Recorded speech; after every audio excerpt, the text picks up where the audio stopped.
Salut à toutes et à tous, c'est Cam. On se retrouve aujourd'hui pour les achats manga du mois d'avril. Et ce mois-ci, il y en a eu quand même pas mal. Je crois qu'on est à 45 tomes, 46 tomes. Avant de commencer la vidéo, je voulais vous remercier pour tous les abonnements, pour tous les commentaires. Ça me soutient vraiment, ça me fait vraiment plaisir. Et je me fais un gros plaisir à tous vous répondre, que ce soit sur YouTube ou sur Instagram. Si vous ne me soutenez pas encore avec un abonnement, n'hésitez pas à vous abonner à la chaîne. C'est le meilleur moyen de me soutenir, avec bien sûr le like et le commentaire. Sans plus tarder, on commence comme d'habitude avec les éditeurs chez qui j'ai acheté un tome, puis on montera petit à petit dans la vidéo. C'est parti. Un tome chez Glénat avec, évidemment, One Piece dans cette édition premier tirage brillante. Je suis très content qu'ils continuent à faire ça. Franchement, ça coûte pas plus cher et c'est plus joli, donc moi ça me va très bien s'ils continuent encore à le faire pour quelques tomes. Un tome également chez Kiyun avec le tome 15 des Liens du Sang. J'aime beaucoup la couverture, elle est très simple, mais très efficace. Bon, comme d'hab, ça se lit en 15 minutes, mais c'est tellement excellent. Un tome chez Vega Dupuis également, avec Manchuria Opium Squad, le tome 13. Vraiment, je pense, l'une des séries qui a fait la plus grosse remontada dans mon estime. Je suis vraiment captivé à chaque tome. Chez Delcourt Tonkam, l'inévitable Evol, tome 5, ça c'est vraiment du très lourd. Après la découverte de Mauvaises Herbes le mois dernier de l'autrice Kumsuk Gendry Kim, j'ai acheté d'autres mangas de cette autrice. Donc tout d'abord Alexandra Kim, la Sibérienne, chez les éditions Cambourakis, et aux éditions Sarbacane, Le Chant de mon père. Bon, un peu dégoûté pour celui-ci puisque je l'ai pris d'occasion, c'était marqué état neuf sur Vinted, et c'est un exemplaire de bibliothèque, et ça n'avait pas été précisé.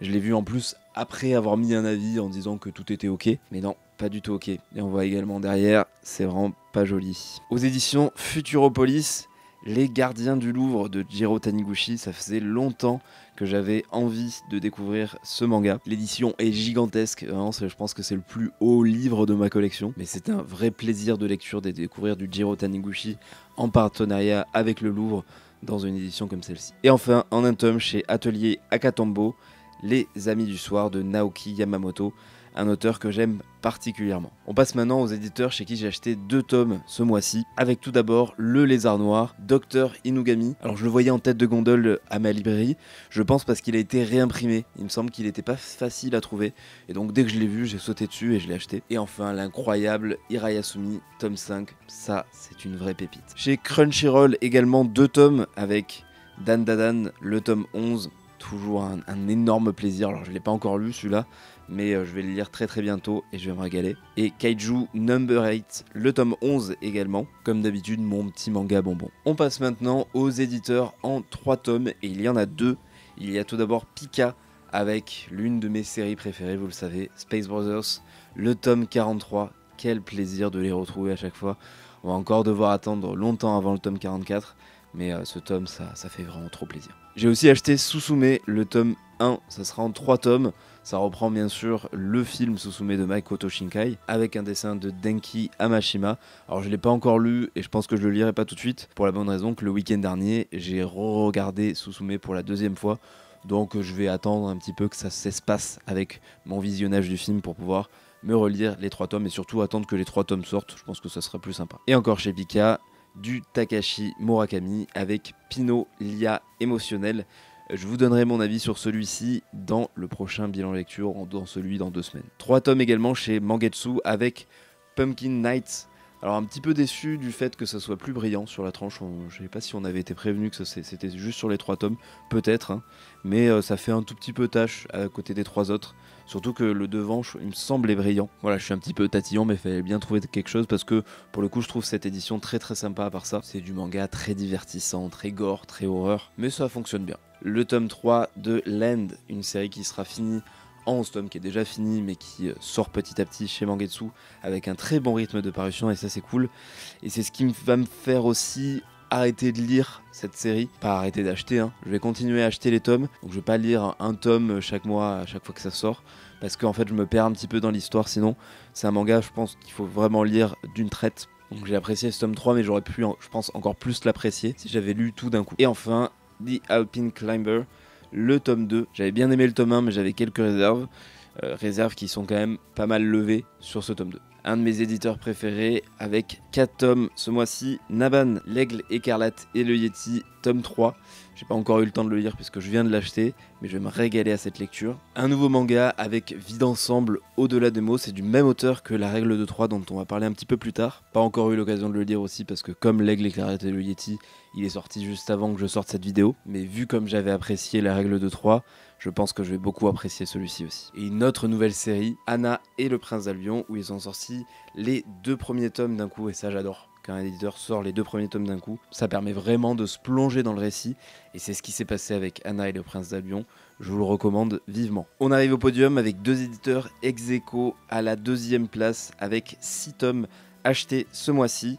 On a tout d'abord Kana avec une seule et même série qui est Trouble is My Business de Jiro Taniguchi avec Natsuo Sekikawa, un polar très sombre des années 90, qui a été édité dans les années 90. Ça change vraiment de ce qu'on a l'habitude de voir de Jiro Taniguchi au niveau du dessin, et c'est un manga plutôt épisodique, c'est-à-dire que les chapitres, il y a un petit fil conducteur, mais les chapitres ne se suivent pas forcément. Et on va suivre les aventures d'un détective privé qui est dans le milieu de la pègre, donc il lui arrive plein de mésaventures. Actuellement, je suis au tome 4 sur 6 dans ma lecture, et je vous ferai un retour au prochain bilan lecture. Donc à la 2e place également, Sakamanga ou Casterman, avec également 6 tomes ce mois-ci.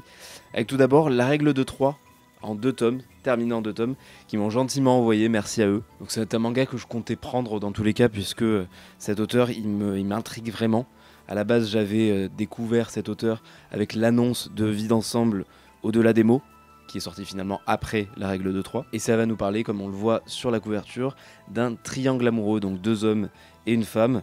Les 2 hommes, ce sont 2 amis d'enfance et voisins qui vont tomber amoureux de la même femme. On fait très vite un bond dans le temps avec l'un des personnages qui se marie avec Toko, donc la jeune femme, et l'autre personnage qui disparaît totalement des radars. Sauf que Kotaro, l'un des 2 personnages et celui qui s'est marié avec la jeune femme, va être rongé par la culpabilité et va être totalement hanté par le souvenir de Toru, qu'il n'a pas vu depuis très longtemps et qui faisait partie de ce triangle amoureux. Et un jour, ils vont tomber nez à nez avec quelqu'un qui ressemble énormément à Toru, et ça va être un véritable coup de tonnerre dans leur relation. Donc vraiment super intéressant, j'ai vraiment beaucoup aimé.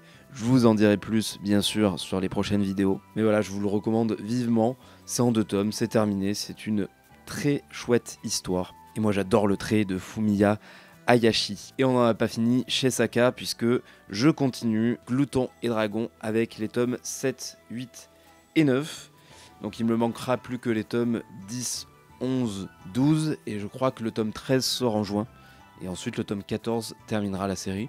Donc je suis plutôt bien dans ma lecture, je suis au tome 8 je crois, et ça me plaît toujours autant. Et encore du Suihiro Maruo avec Paraiso. J'avais acheté donc Docteur Inugami chez les Lézards Noirs, et là c'est Paraiso aux éditions Casterman, Sakamanga. J'aime vraiment beaucoup ces éditions qui font des Maruo, que ce soit chez les Lézards Noirs ou Casterman. Ça fait vraiment des beaux objets en fait dans la mangatech. Bon, et si on passait au premier du classement, qui est loin devant, comme les autres mois, je me fais des petits craquages à coup de commande sur leur site directement, et c'est IMHO avec 13 tomes ce mois-ci. On a tout d'abord Mon chat et moi.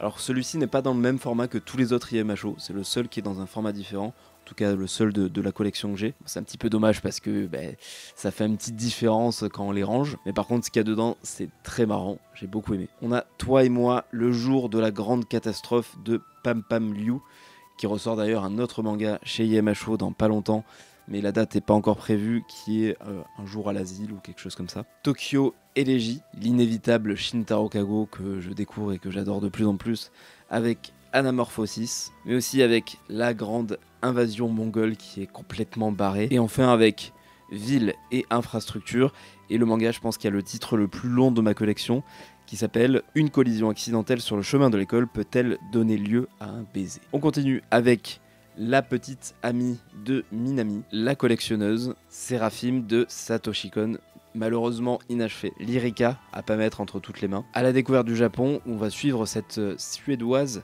qui découvre le Japon et qui découvre toutes les traditions. J'aurais vraiment aimé le découvrir avant d'aller au Japon, puisque ça m'aurait appris plein de choses et j'aurais évité de faire plein d'erreurs aussi. Mais en attendant, là j'ai appris vraiment plein de trucs sur les traditions, sur tout ce qu'il faut faire au Japon. Et ça me servira pour mon prochain voyage. Et on finit avec un gros pavé avec Le monde de Miyazaki, Alors c'est un roman, hein, c'est pas un manga. On a quelques illustrations, mais pas beaucoup. Et ça va nous raconter la vie de Monsieur Miyazaki. Alors ça, vous aurez pas d'avis tout de suite, puisque je le lis petit à petit. J'en suis vraiment au début, mais de ce que j'ai lu pour le moment, c'est vraiment très intéressant. Et c'est la fin de cet achat manga.